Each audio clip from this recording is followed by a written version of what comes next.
Delhi academy मध्ये आपलं पुन्हा स्वागत आहे। नमस्कार, मी अजमेर शेख। आज आपण महत्त्वपूर्ण व्हिडिओ पाहणार आहोत आणि त्या व्हिडिओमध्ये आपण प्रश्न कसे तयार करायचे हे महत्त्वपूर्ण ट्रिक समजून घेणार आहोत। प्रत्येक विद्यार्थ्यांना इंग्रजी समजते, पण ज्यावेळेस बोलण्याची वेळ येते किंवा लिहिण्याची वेळ येते त्यावेळेस आपल्याला थोडासा अडथळा निर्माण होतो।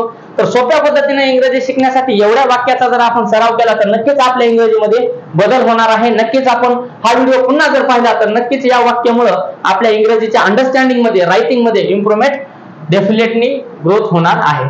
तर सर्वात महत्त्वाचे क्वेश्चन विचारण्यासाठी काही शब्द आहेत ते पाहणार आहोत आपण। व्हेन म्हणजे केव्हा किंवा कधी, त्यानंतर व्हाय म्हणजे का, त्यानंतर हू म्हणजे कोण किंवा जो, त्यानंतर व्हेअर म्हणजे कोठे किंवा जेथे, व्हॉट म्हणजे काय, त्यानंतर हाऊ म्हणजे कसे, विच म्हणजे कोणते किंवा जे, आणि होम म्हणजे कोणाला, आणि हुज म्हणजे कोणाचे। आता या शब्दापासून जर आपण एक 20-30 वाक्य स्वतःहून तयार केले, when we make sentence from these words it ourselves, then we will make sentence, write sentence and speak sentence, and it is a very easy way to understand and speak and improve our English. Let's start. Do you know him? आता know या शब्दापासून आपल्याला प्रश्न विचारता आला पाहिजे। तर do you म्हणजे एखादी गोष्ट आपण करतात का, तुम्ही करतात का, त्याच्यासाठी हा प्रश्नाचा पॅटर्न आहे। या शब्दापासून सेंटेन्स आणि do पासून शब्द। तर do you know him, तू त्याला ओळखतोस का किंवा तुम्ही त्याला ओळखतात का। डू यू नो हर, तुम्ही तिला ओळखता का, असे वाक्य आपण बनवू शकता। Let's start next. Do you not know him, आता हा निगेटिव्ह सेंटेन्स आहे की तुम्ही त्यांना ओळखत नाहीत का, तू त्याला ओळखत नाहीस का। अमन इकडे बघा, व्हाय डोंट यू नो हिम, तुम्ही त्याला का ओळखत नाही। डू नॉट म्हणजे इथे लावलेले व्हाय, तुम्ही का ओळखत नाहीत। त्यानंतर पुढचा पॅटर्न आहे डिड पासून प्रश्न किंवा व्हेअर पासून शब्द विचारणे। वेअर डिड यू प्ले, तू कोठे खेळतोस किंवा खेळलास, तुम्ही कोठे खेळतात, दोन प्रश्न आहेत, यू चे दोन अर्थ, तू आणि तुम्ही। यू या शब्दाचे तू आणि तुम्ही असे दोन अर्थ आहेत। वेअर डिड यू प्ले, तुम्ही कोठे खेळलात। वेअर डिड शी प्ले, ती कुठे खेळली। वेअर डिड ही प्ले, तो कुठे खेळला, असे वाक्य आपण बनवू शकतो। नेक्स्ट आहे व्हेन डिड यू प्ले, तुम्ही केव्हा खेळलात किंवा तू केव्हा खेळलास, असा आपल्याला सराव करायचा आहे। आणि सराव तेव्हाच होतो ज्यावेळेस आपण लिहिण्याची प्रॅक्टिस करतो, त्यानंतर नोट्स बनवतो आणि रिव्हिजन करतो। दुसरा पॅटर्न आहे व्हॉट डिड यू प्ले, तुम्ही काय खेळलात। त्यानंतर व्हॉट डिड ही प्ले, तो काय खेळला। व्हॉट डिड शी प्ले, ती काय खेळली। What did Aman play, Aman काय खेळला। We can make sentence as many as possible. त्यानंतर पुढे आहे 7 व्हाय डिड यू प्ले, तुम्ही का खेळलात। व्हाय डिड ही प्ले, तो का खेळला।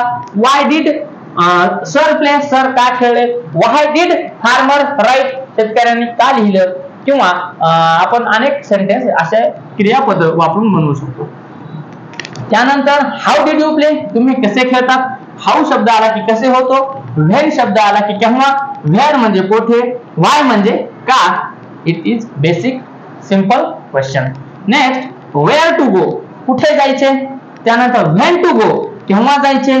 त्यानंतर हाऊ टू गो, कसे जायचे, आणि व्हाय टू गो, का जायचं, अँड व्हॉट टू ईट, काय खायचं। असे आपण सोपे शब्द आणि सोपे वाक्य बनवून आपला हा अवघड किंवा माझी इंग्रजी लय कच्ची आहे किंवा माझी इंग्रजी साधी आहे असेच वाक्य आपण बनवू शकतात आणि इंग्रजी पक्की करू शकतो। बघा, हाऊ डिड यू प्ले, तुम्ही कसे खेळलात। वेअर डिड यू गो, तुम्ही कसे जायचे, किंवा वेअर टू गो कुठे जायचे। व्हेन टू गो कसे जायचे। व्हेन टू राईट कसे लिहायचे। हाऊ टू राईट कसं लिहायचे। त्यानंतर व्हाय टू राईट का लिहायचे, आणि व्हॉट टू ईट काय खायचे, आपण असे वाक्य बनवू शकतो। पुढे वेअर आर यू गोइंग, तुम्ही कुठे जात आहात। त्यानंतर व्हेन विल शी कम, ती केव्हा येईल। व्हॉट इज ही इटिंग, तो काय खात आहे। व्हाय डिड दे गो, ते त्या ती का गेल्या। व्हाय, व्हॉट, व्हेन, वेअर असे वाक्य बनवलेले आहेत। आणि टू पासून कुठं जायचंय, का जायचंय, कसं जायचंय, केव्हा जायचंय, तर हे आपण वाक्य बनवू। आता शेवटचा पॅटर्न पाहूया की I know where to go, मला माहिती आहे कुठे जायचंय किंवा कुठे जायचंय मला माहित आहे। He know where to go, त्याला माहिती आहे कुठे जायचंय। She know where to go, तिला माहिती आहे कुठे जायचंय ती, किंवा they know where to go, त्यांना माहिती आहे कुठे जायचंय। नेक्स्ट ही नोज, आता ही शी इट आला का यस प्रत्यय लागत असते वाक्य बनवताना। ही शी इट, त्यासाठी क्रियापदाला यस लावायचंय। He knows when to go, केव्हा जायचंय त्याला माहित आहे। She knows how to go, तिला माहिती आहे कसं जायचंय। इथं व्हेन म्हणजे केव्हा जायचंय, हाऊ म्हणजे कसं जायचंय।